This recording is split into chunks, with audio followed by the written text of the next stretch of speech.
आज या शक्तीपीठ महामार्गाला विरोध करण्यासाठी मोठ्या संख्येनं शेतकरी या ठिकाणी आले। केवळ शेतकरीच काय, कारण या ठिकाणी आलेले शेतकरी हे केवळ संभाव्य बाधित शेतकरी नाहीये।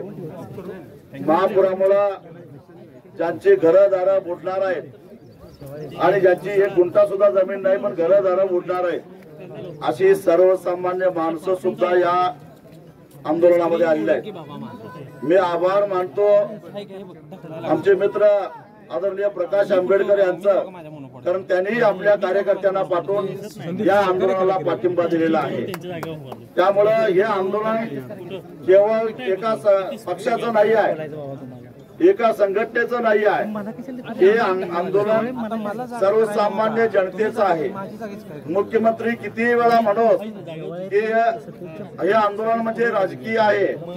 मी मुख्यमंत्र्यांना एकच प्रश्न विचारू इच्छितो, मुख्यमंत्री साहेब, हे जर आंदोलन राजकीय आहे तर मग तुमच्या महायुतीमध्ये असणारे जे आमदार आहेत त्या आमदारांनी समर्थनासाठी पत्र कशी काय दिली, म्हणजे आंदोलनाच्या समर्थनासाठी आणि रस्त्याच्या विरोधासाठी पत्र दिलेले आहेत। केवळ कोल्हापूर जिल्ह्यातले नाही तर सांगली जिल्ह्यातल्या सुद्धा सुधीर गाडगे असतील किंवा सुरेश खाडे असतील, यांनी सुद्धा या आंदोलनाला पाठिंबा आणि या शक्तीपीठ महामार्गाला विरोध करणारी पत्र दिलेली आहेत। 12 जिल्ह्यामध्ये अनेक ठिकाणी हे चित्र आहे।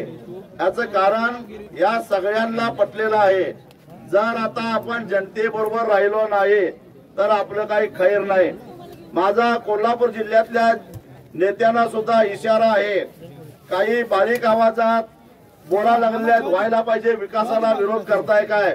मला त्यांना एवढंच सांगायचं आहे, तुम्ही जर का स्पष्ट भूमिका घ्या, एक तर या बाजूला या, नाहीतर समर्थनाचा आम्हाला काही फरक पडत नाही। तुम्ही जर का अशा पद्धतीची बोर्डची भूमिका घेत असाल, तुम्ही जर का या आंदोलनाचा विरोध आणि शक्तीपीठ महामार्गाचं समर्थन करत असाल तर आम्ही समजू 50,000 कोटीतला काही हिस्सा तुमच्याकडे येणार आहे। म्हणून या 50,000 कोटीवर दरोडा जो पडणार आहे त्यातला हिस्सा गावातल्या काही चमच्यांना सुद्धा येणार आहे। त्यांच्यावरही लक्ष ठेवून राहा आणि या लोकांच्या वर भविष्यामध्ये कसं वागायचं हे आपल्याला ठरवावं लागेल। शक्तीपीठ महामार्गाला विरोध करत असताना काही लोक आम्हाला विकासाला विरोध करणारे असं म्हणतात, परंतु आम्ही विकासाला विरोध करणारे नाही आहे का, तर मग आम्ही खरोखरच विकासाला विरोध करत असतो तर आज कोल्हापूर ते सांगली हा जो राष्ट्रीय महामार्गाचा एक भाग राहिला 38 किलोमीटरचा, त्याला भूसंपादनाला आम्ही विरोध केला असता, उलट त्या ठिकाणच्या शेतकऱ्यांची समजूत काढून हा रस्ता होणं गरजेचं आहे, त्याला आपण जमीन दिली पाहिजे, कारण मोठ्या प्रमाणामध्ये अपघात होत आहेत हे पटवून दिलेलं आहे। मुद्दा एवढाच आहे की या 38 किलोमीटर मधला जो काही भूमी अधिग्रहण व्हायला लागलेला आहे त्याला कवडी मोल किंमत देऊ पाहतायत आणि अंकली पासून सोलापूर पर्यंत आणि चोका ते रत्नागिरी पर्यंत शेतकऱ्यांना ज्या पद्धतीनं नुकसान भरपाई दिली त्याच पद्धतीनं या 38 किलोमीटरच्या शेतकऱ्यांना सुद्धा द्या, एवढंच आमचं त्या ठिकाणी म्हणणं आहे।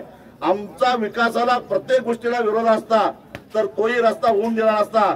आणि एक लक्षात ठेवा, तिथं जर आम्ही ठरवलं तर ब्रह्मदेवाला तरी ते रस्ता होऊ शकत नाही, लक्षात ठेवा। तेव्हा आमचा रस्त्याला विरोध नाही, विकासाला विरोध नाही, पण आमची थडगी बांधून त्याच्यावर जर का विकासाचे मनोरे बांधणार असाल तर ते आम्ही होऊन देणार नाही।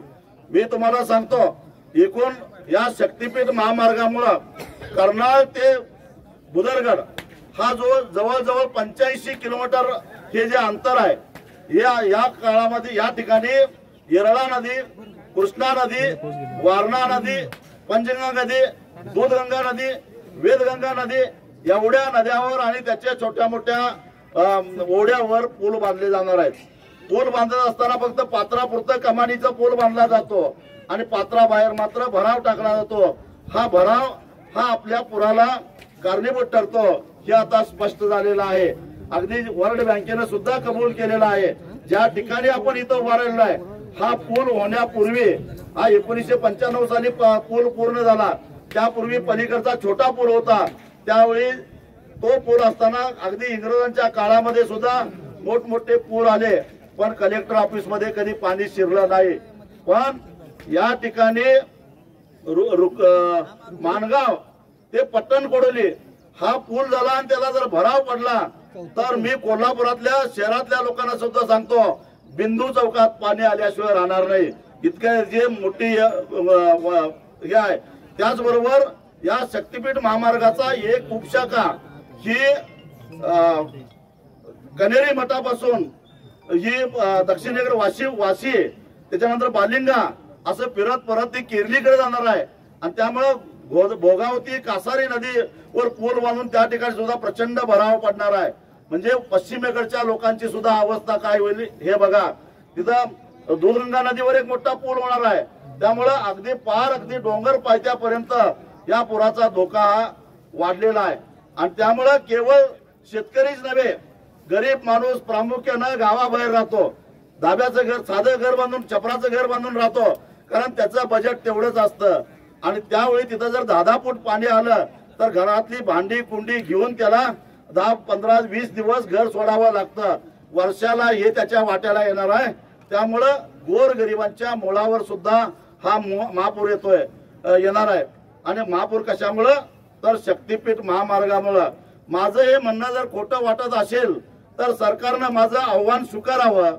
IIT रुडकी आणि IIT हैदराबाद या दोन संस्था या संभाव्य या शक्तीपीठाचा अभ्यास करायला लागल्या आहेत, त्या संशोधन करायला लागल्या आहेत। त्या संशोधनाचा जो अहवाल आहे तो जनतेसाठी खुला करावा।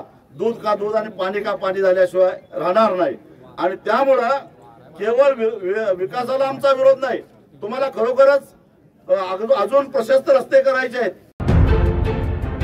आपण पाहत आहात मावळा न्यूज 24, सर्वसामान्यांचा बुलंद आवाज।